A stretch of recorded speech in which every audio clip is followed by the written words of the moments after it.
Hello student, मैं शिवानी सोलन आपका welcome करती हूँ आपके अपने यूट्यूब चैनल एसएससी बुलेट पर। आज हम इस क्लास के अंदर क्लोज टेस्ट करने वाले हैं। एमटीएस 2023 के पेपर में जो आए हुए क्लोज टेस्ट है, उन क्लोज टेस्ट को आज के क्लास में हम करेंगे। तो जल्दी से सभी बच्चे क्लास को देखना शुरू कर दें। चलेगा, स्टार्ट करते हैं क्लास को।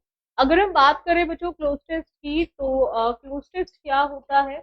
आपका एक इनकम्प्लीट पैराग्राफ होता है, ठीक है, जहां पर हर पैराग्राफ के अंदर जितने भी ब्लैंक्स होंगे उसके लिए नीचे फोर फोर ऑप्शंस आपको दिए गए होंगे।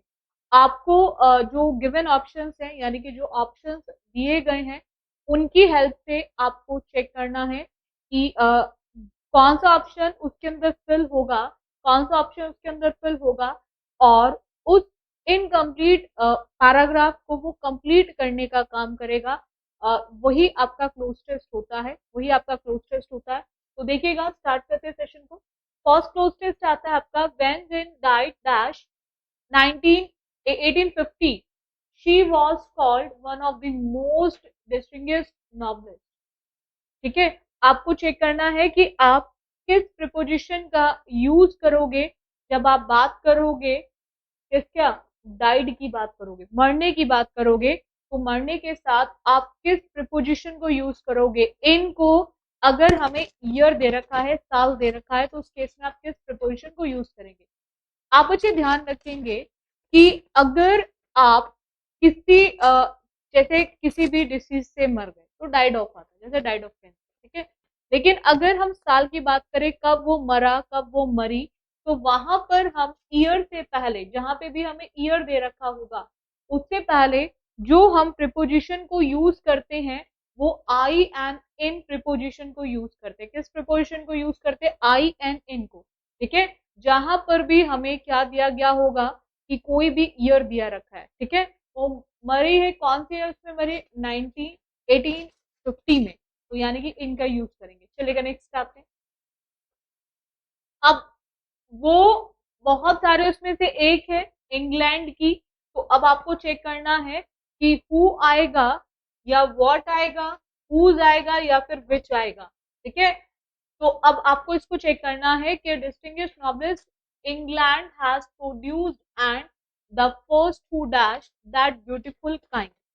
अब आप बच्चे ध्यान रखेंगे कि हम हु का यूज करते हैं वहां बच्चों, जब हम बात करते हैं किसी भी पर्सन सब्जेक्ट की, और सब्जेक्ट तभी आता है अगर वर्ब दिया गया है। अगर वर्ब दिया है तो वर्ब से पहले हम क्या लिखते हैं? सब्जेक्ट का यूज करते हैं, ठीक है। तो यानी कि हु आता है सब्जेक्टिव केस में। सब्जेक्टिव किसके? पर्सन के केस में। जहां पर्सन सब्जेक्टिव होगा वहां हु आएगा। अगर मैं व्हाट की बात करूं बच्चों, तो व्हाट का यूज होता है जब आप किसी को भी अपना स्टेटमेंट दे रहे हो। जैसे आप बोलते हो ना, मुझे नहीं समझ आया आपने मुझे क्या बोला, तो आपने स्टेटमेंट दिया कि आपको समझ नहीं आया उसका स्टेटमेंट क्या था, तो आप नहीं समझ पाए, ठीक है। और दूसरा व्हाट का यूज होता है जहां पर भी आप किसी भी घटना को बताने की बात कर रहे हो, जिसको इंसिडेंट कहा जाता है, ठीक है। जैसे छोटे बच्चे होते हैं, उनको आदत होती है जो भी मार्केट में देखा, जो भी स्कूल में देखा, जो भी ट्यूशन में देखा, वो सब आकर बताने का काम करते हैं। तो वहां पर हम लोग यूज करते हैं इंसिडेंट के लिए, और स्टेटमेंट के लिए हम व्हाट का यूज करते हैं। अगर हम बात करें नेक्स्ट पॉइंट की, तो हुज का यूज बच्चों वहां होता है जहां आप पोजीशन की बात करते हो। पोजीशन मतलब पॉसेसिव केस की बात करते हो। पॉसेसिव में हम यूज करते हैं हुज का। लेकिन कब? जब आपका पर्सन भी हो, और पर्सन के साथ साथ अगर आपको कोई एनिमल भी दे रखा है, तो भी आप यूज करेंगे हुज को। तब भी आप किसको यूज करेंगे? हुज को। लेकिन अगर मैं विच, तो अब हमें ये क्लियर है, क्योंकि ना तो यहाँ पे कोई एक्शन है तो सब्जेक्ट लगे, ना ही कोई स्टेटमेंट है जो व्हाट लगे, और ना ही कोई पोजीशन है जो हुज लगे, तो तीनों ऑप्शन कट गए। भाई तीनों ऑप्शन कट गए, बोलो बच्चों कट गए या नहीं कट गए? तीनों कट गए ना, तो बचता कौन सा ऑप्शन है? That is fourth, which is the correct one. बोलो, इतना क्लियर हो गया सभी को? चलो नेक्स्ट आते हैं। नेक्स्ट पॉइंट देखो जरा, थर्ड ब्लैंक के लिए आपको चेक करना है क्या यूज होगा। उसने बोला first who dash that beautiful kind of fiction. वो पहली थी जिसने कहीं ना कहीं इस प्रकार के, इस टाइप के फिक्शन को क्या किया होगा? डिसमिस किया होगा, कास्ट किया होगा, एनर्जाइज किया होगा, या इंट्रोड्यूस। तो कोई भी जैसे मूवी होती है, जैसे कोई बुक होती है, तो वो बताई जाती है कि भाई नई बुक आने वाली है, तो एक इंट्रोडक्शन जो दिया जाता है तो वो एक पहली थी जिसने कहीं ना कहीं उस ब्यूटीफुल काइंड ऑफ फिक्शन के साथ आपको क्या कराया था, इंट्रोड्यूस्ड कराया था। क्या कराया था? इंट्रोड्यूस्ड कराया था। तो जितने भी स्टूडेंट इसका आंसर इंट्रोड्यूस्ड सोच रहे हैं उन सभी का बिल्कुल करेक्ट है, इंट्रोड्यूस्ड इज द करेक्ट। बहुत ही अच्छे बच्चे, चलेगा नेक्स्ट आते हैं। नेक्स्ट पॉइंट देखो, फोर्थ ब्लैंक के लिए जरा चेक करो क्या यूज होगा। अब उसने बोला है कि जो Potter sisters career ended dash as the Botany sisters were getting started the early Victorian, उनका करियर कैसा हुआ? एंडेड जस्ट एज, बिल्कुल वैसा ही। तो यहाँ पर हम लोग जानते हैं एंडेड के बाद मस्ट नहीं आ सकता, लेस्ट नहीं आ सकता, क्योंकि लेस्ट का यूज वहां होता है जहां शुड होगा, तो लेस्ट भी नहीं हो सकता, लेस्ट शुड के साथ आता है। और एंडेड के साथ मस्ट, मस्ट तो एक हेल्पिंग वर्ब है ना, एंडेड के साथ हम कैसे वर्ब लिख सकते हैं? Helping verb. कभी मेन वर्ब के बाद कभी हेल्पिंग वर्ब देखी आपने? नहीं, कभी भी मेन वर्ब के बाद हेल्पिंग वर्ब नहीं यूज होती। तो ये भी खत्म, ठीक है। दैट होता है दो चीजों को कनेक्ट करने के, तो ऑलरेडी यहाँ पे एज दे रखा है तो दैट भी नहीं आ सकता, क्योंकि दैट जो होता है कनेक्टर का काम करता है, जो दो चीजों को जोड़ने का काम करता है, ठीक है। तो ये भी नहीं आ सकता, बचता कौन सा? That is just. क्या आएगा? जस्ट, ठीक है। बोलो इतना क्लियर है सभी को? चलो डाउट है यहाँ तक? नेक्स्ट आते हैं फिफ्थ ब्लैंक के लिए, जरा चेक करो आप बच्चे क्या यूज होगा। उसने बोला है कि sisters were getting started in the early Victorian dash. अब विक्टोरियन के साथ मतलब कहीं ना कहीं उन्होंने चीजों को शुरू कर दिया था बहुत जल्दी। विक्टोरियन क्या था? विक्टोरियन टर्म है, पीरियड है, सेशन है, स्पेल है। स्पेल किसी भी वर्ड को लिखने के लिए जो यूज करते हो, दैट इज स्पेल टेस्ट, जो आपके एग्जाम्स में आता है। टर्म होती है किसी भी चीज से रिलेटेड, ठीक है। अब जब हम किसी भी एज ग्रुप की बात करेंगे तो जैसे विक्टोरियन आया, ये सब है, तो वहां पर हम लोग किसका यूज करेंगे? पीरियड का यूज करेंगे। किसका यूज करेंगे? Victorian period. हम किसका यूज करेंगे?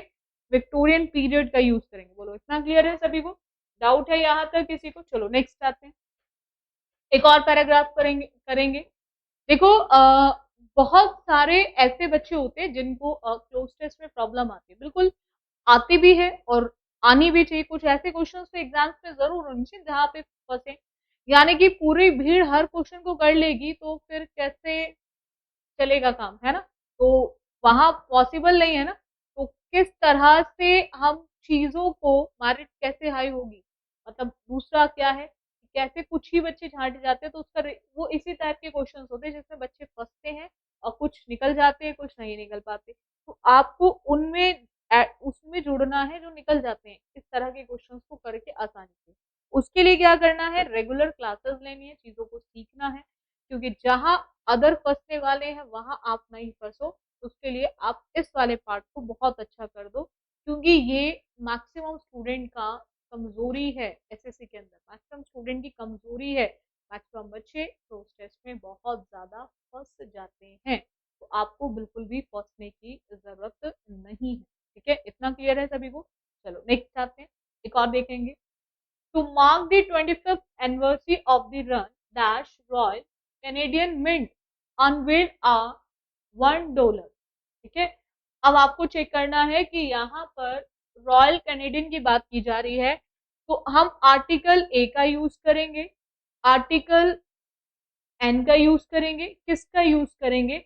अब आपको चेक करना है, ठीक है। आर्टिकल ए या आर्टिकल द, या फिर आपको लगता है कि हम देयर का यूज करेंगे। हम बात कर रहे हैं रॉयल कैनेडियन की बात कर रहे हैं ना, हम किसकी बात कर रहे हैं? रॉयल कैनेडियन की बात कर रहे हैं।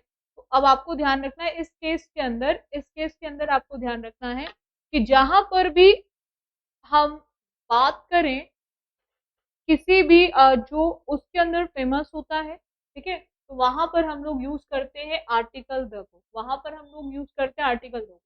उसका रीजन क्या है? आर्टिकल ए का मतलब होता है वन, आर्टिकल ए का मतलब होता है वन। जब हम नंबर की बात करते हैं, जैसे there are 7 days in a week का यूज हो रहा है नंबर बताने के लिए, एक नंबर को बताने के लिए कि एक हफ्ते में, एक सप्ताह में 7 दिन होते हैं, तो वहां हम आर्टिकल ए का यूज करते हैं। जब हम एक नंबर की बात करते हैं वहां हम आर्टिकल ए को यूज करते हैं। बट क्या हम यहाँ पे किसी नंबर की बात कर रहे हैं? नहीं। क्या हम यहाँ पे किसी नंबर की बात कर रहे हैं? नहीं। तो फिर हम यहाँ पर वन का यूज नहीं करेंगे, फिर हम यहाँ पर वन का यूज नहीं करेंगे। बोलो इतना क्लियर हो गया सभी को? तो हम यहाँ पर वन का यूज नहीं करेंगे बच्चों, तो फिर अब हम इसमें किसका यूज करेंगे, तो फिर हम यूज करेंगे आर्टिकल द को। इतना क्लियर है? चलो नेक्स्ट आते हैं। नेक्स्ट पॉइंट की बच्चों बात करें, सेकेंड रैंक के लिए आपको चेक करना है कि क्या यूज होगा। उसने बोला है एक सर्कुलेशन की बात की जा रही है कॉइन के लेकर, dash Monday on the campus of, dash Monday on the campus of. ठीक है, अब आपको चेक करना है कि यहाँ पर एट आएगा, थ्रू आएगा, ऑन आएगा, किसका यूज करेंगे। ठीक है, तो जहां पर भी बच्चों डेज आते हैं, जहां पर भी डेज आते हैं, जहां पर भी डेट्स आती है, for dates, days and dates, days और डेट्स के लिए आप बच्चे हमेशा ध्यान रखेंगे, हम हमेशा यूज करते हैं ऑन। जहां पर भी दिन तारीख दी हो, on Sunday, on Monday, on Tuesday, on Sunday morning, on Saturday evening, तो आपको ध्यान रखना है वहां पर आप हमेशा यूज करेंगे ऑन। ठीक है, तो इस मंडे को देखकर आप कौन सी प्रिपोजिशन लगाएंगे, ऑन को यूज करेंगे। बोलो इतना क्लियर है सभी को? चलेगा, नेक्स्ट आते हैं। थर्ड की बात करें बच्चों, तो थर्ड में पॉइंट आता है Fox was dash undergraduate student, ठीक है, and basketball player at SFU when अब पॉइंट क्या आता है कि अंडर ग्रेजुएट से पहले, अंडर ग्रेजुएट से पहले हम देयर का यूज करेंगे, आर्टिकल ए एंड या फिर द देयर तो बच्चों वहां पर आता है कि जब आपको एक नाउन दिया हो, पोजीशन बताने की बात हो, यानी कि आपको एक अधिकार बताना है, वहां आप यूज करते हो THEIR देयर, क्योंकि ये है आपका पसेसिव एडजेक्टिव। ये आपका क्या है? Possessive adjective. तो जहां आपको ऑनरशिप बतानी है, जहां आपको ऑनरशिप बतानी है, तो वहां पर आप THEIR देयर का यूज करोगे। बट क्या यहाँ पे कोई ऑनरशिप है? क्या यहाँ पर कोई ऑनरशिप है? नहीं। तो यहाँ पर अब पॉइंट आता है ए एन या फिर द। ठीक है, तो हम अंडर ग्रेजुएट की बात करें, कोई स्पेसिफिक नहीं है, तो आर्टिकल द भी नहीं आएगा। अब आर्टिकल ए या फिर एन, तो ये करेगा आपका वॉवल साउंड देता है। तो अंडर में अ का साउंड आता है और अ का साउंड वॉवल साउंड होता है, उसी की वजह से हमें आर्टिकल एन का यूज करना पड़ेगा। हम आर्टिकल ए को यूज नहीं करेंगे, क्योंकि जहां पर भी वॉवल साउंड होगा, जहां पर भी वॉवल साउंड होगा, वहां पर आप आर्टिकल एन का यूज करेंगे। बोलो इतना क्लियर हो गया सभी को? डाउट है यहाँ तक किसी को? चलो नेक्स्ट क्वेश्चन देखो, बहुत ध्यान से करेंगे नेक्स्ट क्वेश्चन कि क्या यूज होगा। देखो पॉइंट क्या आता है सिंपल सा, अगर मैं बात करूं कि उसने बोला है कि पॉइंट क्या है, इट रिजल्टेड इन, अब ऐसा डिस्कवर्ड किया गया था ट्यूमर, ठीक है, in his right leg in 1977 में, कि पता चला कि उसके अंदर कहीं ट्यूमर है उसको राइट लेग में 1977 में।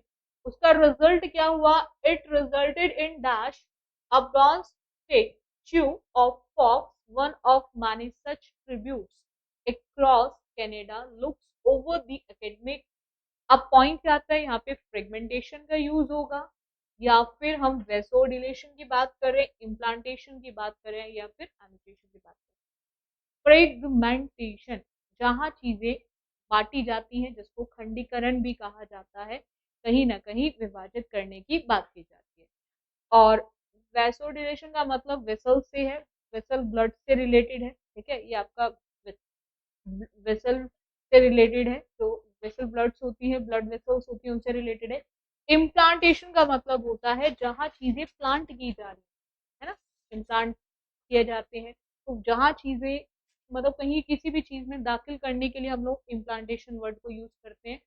तो बचता कौन सा ऑप्शन है? ओनली सेकेंड, तो second will be the correct one. ठीक है, इसका मतलब क्या होता है कि जब आप कहीं ना कहीं दो चीजों को डिवाइड करने की बात कर रहे हो, जब आप दो चीजों को डिवाइड करने की बात कर रहे हो, जिसको हिंदी में अगर आप करेक्ट हिंदी बोलोगे तो अंग विच्छेदन होता है, विच्छेद कर दिया जाता है, तो वहां पर, ठीक है, वहां पर हम लोग यूज करते हैं। चलेगा नेक्स्ट, नेक्स्ट पॉइंट की बात करें, फिफ्थ ब्लैंक के लिए जरा चेक करो क्या यूज होगा। उसने बोला कि just a short stroll from the theatre where Mondays dash was held. अब क्या आएगा यहाँ पे? अनवेल आएगा, काउंटर वेल आएगा, रिकंसाइलिंग आएगा, या वेलिंग आएगा। एक होता है वेल और एक होता है अनवेल। जब कहीं ना कहीं वेल का मतलब होता है, जैसे आपने देखा होगा नई नई स्टैच्यूज आती है तो उसका पर्दा लगा रखा होता है, ढक रखा होता है, उनको कवर कर रखा होता है ना, तो वेल मतलब होता है पर्दा। और जब पर्दा हटा दिया तो अनवेल हो गया। अनवेल का मतलब होता है जहाँ से पर्दा हटाने का काम किया जाता है, जिसको अनावरण भी कहते हैं। जब पर्दा हटाते हैं, ठीक है, और पर्दा लगा हुआ है, दैट इज वेलिंग आ जाएगा। रिकंसाइल का मतलब होता है, जैसे गर्ल्स है, गर्ल्स की लाइफ दो पार्ट्स में डिवाइडेड होती है, एक बिफोर मैरिज और एक आफ्टर मैरिज। हमेशा इन लॉज अच्छे मिले तो ऐसा बिल्कुल भी जरूरी नहीं। कभी कभी इन लॉज अच्छे नहीं मिलते तो somewhere she has to compromise with her life, कहीं ना कहीं उसको कॉम्प्रोमाइज करना पड़ता है अपनी लाइफ के साथ। तो कॉम्प्रोमाइज जो करना है वही आपका क्या है, जो कॉम्प्रोमाइज करना है उसी को हम रिकंसाइल बोलते हैं, समझौता करना, समझौता करना, ठीक है। तो यहाँ पर पॉइंट क्या आता है कि हम बात किसकी कर रहे हैं, एक उसकी स्टेचू की बात की जा रही है, ठीक है। तो मंडे पे उसको क्या किया गया, क्या किया गया, अनवेल किया गया, काउंटर वेलिंग किया गया, रिकंसाइल या वेलिंग किया गया। काउंटर वेलिंग की बात करें तो जैसे आपने देखा होगा इक्वल फोर्स लगता है अपोजिट साइड से, तो वहां पर हम लोग यूज करते हैं। तो यहाँ पर आंसर क्या आ जाएगा, that is the correct answer is unveiling. Unveiling is the correct. इतना क्लियर है, अनवेल करने की बात हो रही है, unveiling is the correct. Next आते हैं, एक और क्लोज टेस्ट देखेंगे, एमटीएस 2023 का। हम सीसम स्ट्रीट की बात कर रहे हैं, spin off dash to be the first Russian language educational TV dash end. आपको चेक करना है कि यहाँ पे सेट इन आएगा, सेट के साथ आउट आएगा, सेट के साथ क्या यूज होगा। सेट इन का मतलब होता है जब कोई चीज आप तय कर रहे हो, ठीक है। और सेट आउट की मैं बात करूं तो सेट आउट का मतलब होता है किसी भी चीज को दिखाना, रखना, वहां पर हम लोग यूज करते हैं। सेट के साथ ऑफ का मतलब होता है जब आप कहीं से निकलने का काम कर रहे हो, दैट इज रवाना होना, ठीक है, कि वहां से आप रवाना होने की बात करें। और सेट के साथ असाइड का मतलब है कि जब कहीं ना कहीं आप किसी भी चीज को कैंसल करने की बात कर रहे हो, वहां पर आप सेट के साथ असाइड वर्ड को यूज करेंगे। अब आपको पॉइंट ध्यान रखना है कि यहाँ पर बात हो रही है एक सिसम स्ट्रीट की, spin off dash to be the first Russian language educational TV. तो ऐसा क्या किया जा रहा है, दिखाने का काम किया जा रहा है। ऐसा क्या किया जा रहा है, दिखाने का काम किया जा रहा है। और दिखाने का जब काम किया जा रहा है तो हम लोग क्या यूज करेंगे, दैट इज सेट आउट। मैंने क्या बोला, सेट आउट का मतलब होता है दिखाना। तो यहाँ पर set out is the correct. चलो नेक्स्ट आते हैं, सेकेंड ब्लैंक के लिए जरा चेक करो क्या यूज होगा। अब उसने बोला है कि educational TV aimed specifically at preschoolers. अब ये टीवी पर प्रोग्राम है, टीवी पर एक सॉल्यूशन है, टीवी पर पैटर्न है, या फिर कोई रेसिपी की बात हो रही है। तो भाई हम एजुकेशनल टीवी की बात कर रहे हैं, जिसका एम है कहीं ना कहीं प्री स्कूलर्स को लेकर। तो टीवी पे क्या आते हैं, प्रोग्राम्स आते हैं, टीवी पे क्या आते हैं, प्रोग्राम्स आते हैं। तो यहाँ पर उसी के बेसिस पे आप आंसर क्या लिखेंगे, प्रोग्राम लिखेंगे। क्या लिखेंगे, प्रोग्राम, ठीक है। तो प्रोग्राम इज द करेक्ट। चलिए इतना क्लियर है सभी को। चलो अब थर्ड ब्लैंक के लिए जरा चेक करेंगे आप सभी बच्चे, थर्ड ब्लैंक के लिए क्या यूज होगा। उसने बोला the project dash support from both American and Russian government official. Project की बात हो रही है जिसमें हम रिसीव्ड लिखेंगे या फिर हमें डिड रिसीव्ड लिखना पड़ेगा, रिसीविंग या रिसीव। अब आपको ध्यान रखना है एक पॉइंट कि डिड भी वर्ब की सेकेंड फॉर्म और रिसीव्ड भी वर्ब की सेकेंड फॉर्म, और दो फॉर्म्स कभी भी एक साथ यूज नहीं होती। तो ये ऑप्शन खत्म। आईएनजी कभी भी, आईएनजी कभी भी हेल्पिंग वर्ब के बिना नहीं आता। जैसे थर्ड फॉर्म हेल्पिंग वर्ब के बिना नहीं आती, ऐसे ही हम आईएनजी का भी यूज हेल्पिंग वर्ब के बिना नहीं करते, ठीक है। तो ये भी खत्म। अगर मैं रिसीव की बात करूं तो रिसीव मतलब वर्ब की फर्स्ट फॉर्म।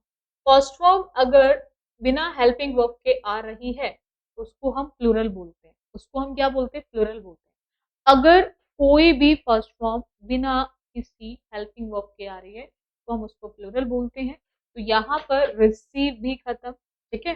तो हमें प्रोजेक्ट कैसा दे रखा है, सिंगुलर, तो हम सिंगुलर के साथ तो फर्स्ट फॉर्म नहीं लगा सकते। ग्रामेटिकली हर तरह से चेक करते चलो आप आंसर। तो बचता कौन सा ऑप्शन है, first, first is the correct one. बोलो इतना क्लियर हो गया।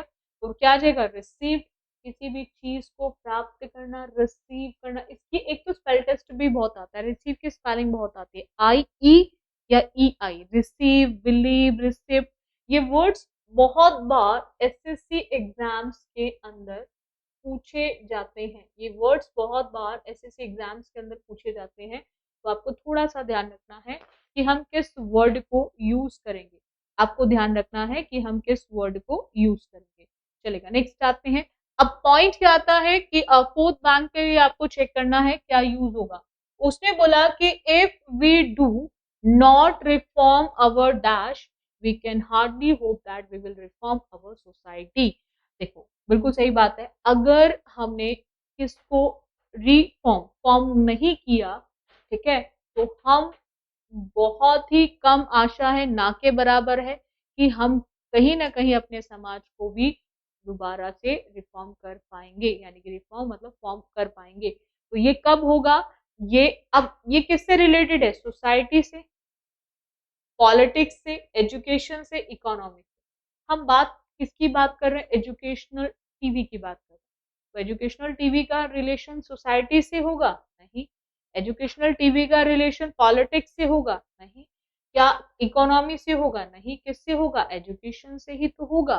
किससे होगा, एजुकेशन से ही तो होगा। तो यहाँ पे करेक्ट क्या आ जाएगा, that is education. Education is the correct one. बोलो इतना क्लियर हो गया। तो यहाँ पर हम क्या लिखेंगे, एजुकेशन का यूज करेंगे। बोलो डाउट है यहाँ तक किसी को। चलो नेक्स्ट आते हैं। नेक्स्ट की बात करें, नेक्स्ट पॉइंट देखो। अब उसने बोला है कि लास्ट क्वेश्चन है इस पैराग्राफ का। अब यहाँ पे पॉइंट क्या है कि कहीं ना कहीं एलेना की बात हो रही है, director in Russian in Russia's ministry of education, ठीक है, कि ड्यूरिंग 1990 1992 यूएस, ठीक है, हियरिंग की बात हो रही है ऑन द प्लान अडेप्टेशन को लेकर। अब यहाँ पर उसने क्या किया होगा कि that we will reform our society dash. अब ऐसा बताया गया है, ऑर्डर किया गया है, कहा गया है या फिर म्यूट किया गया है। तो जब कोई व्यक्ति कुछ भी जैसे बोलता है ना, जैसे आपने देखा होगा बहुत बार कि हम अच्छे से कर पाएंगे और जितनी हो सकती है हम कोशिश कर रहे हैं और हमेशा करते रहेंगे, तो ऐसा हम कहते हैं, ऐसा हम किसी को बताते नहीं है, और ऐसा हम कभी भी किसी पर ऑर्डर नहीं चलाते हैं, ठीक है, हुक्म नहीं चलाते, और ना ही ऐसे हम म्यूट रह के भी नहीं कर सकते चीजों को। बोलते हैं ना म्यूट कर दो आवाज को, है ना, तो चुप रह के भी चीजें नहीं हो सकती।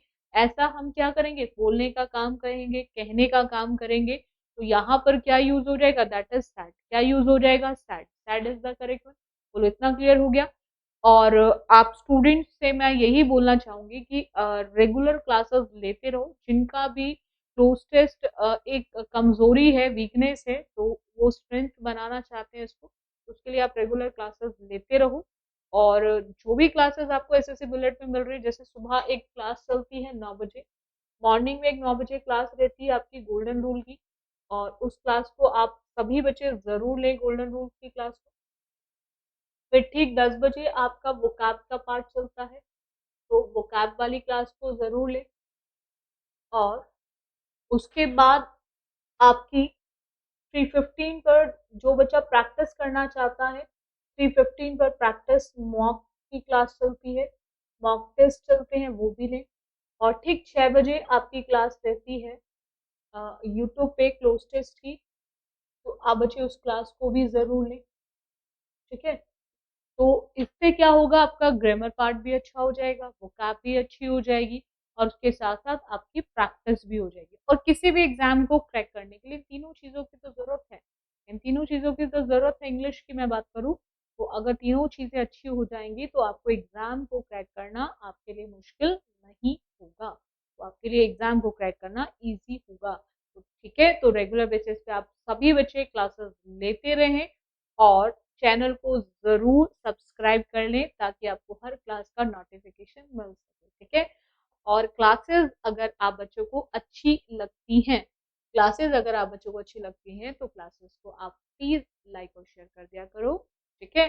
और ज्यादा से ज्यादा हो सके, ठीक है, तो मैक्सिमम स्टूडेंट को उसको जरूर क्लास को शेयर करो, ताकि जिन बच्चों को भी क्लोज टेस्ट में बहुत प्रॉब्लम आती है वो बच्चे अच्छे से क्लोज टेस्ट को कर सके। ठीक है, तो thank you student for this session.